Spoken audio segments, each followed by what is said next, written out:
Jumripsu! Okay, good morning PTLCC and happy anniversary sa inyo. And gusto ginamon mag-participate sa inyong celebration today, sa inyong nga anniversary. And this is nga amoning way namon nga makaabot man dira ang amon nga presence sa inyo.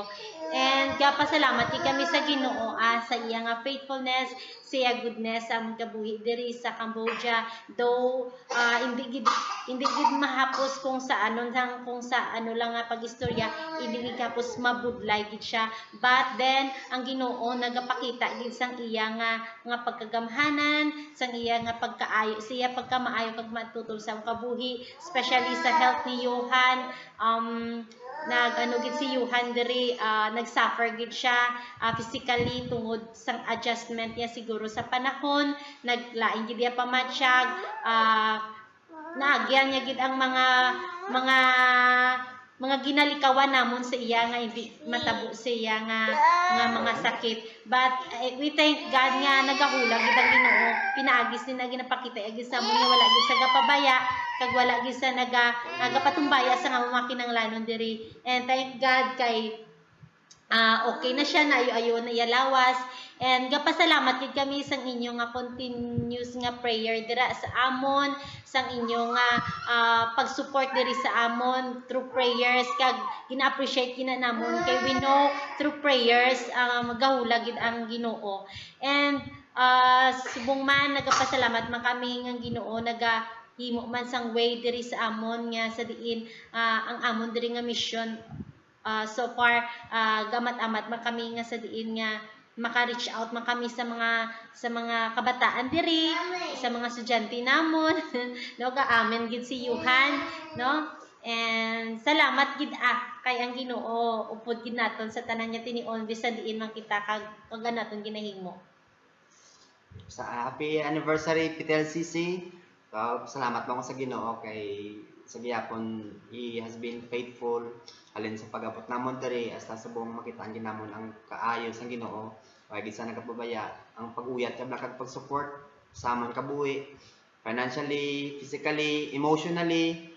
Jagi dyan naga-provide sang tanan namon nya nga needs, balance especially sa kayuhan, no, salamat kami sa Ginoo kay ang kamot gid balay makit-an mo gid nga gauyat gid siya sa imo in times of trouble, in times of needs. He is still there. Kag salamat sa Ginoo kay sining ministry nga ginhatag sa amon, no, naging part man ng PTLCC kay ara kamo naga pray sa amon, no, naga-take part sa sining nga ministry. Kag salamat gid kay may makamo nagapabaya sa pagdumdum diri sa amon, no, anong mga achievements namon diri, anong mga success nga ma-receive namon. But ara kamo hindi ni man namon maubra kung wala kamo, no. So salamat gid kamo gid naga-strengthen sa amon sa through prayers. Kag salamat gid thank you Lord gid, you know, kay ang Ginoo gid matutom sa amon. So Johan kang may naga-pray, mag-pray kani si Johan in Jesus name. Amen. So sige, so makanta kami para sa atong Ginoo. Sige, Johan.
Hallelujah. Okay. Happy anniversary, PTLCC. God bless you. God bless you all.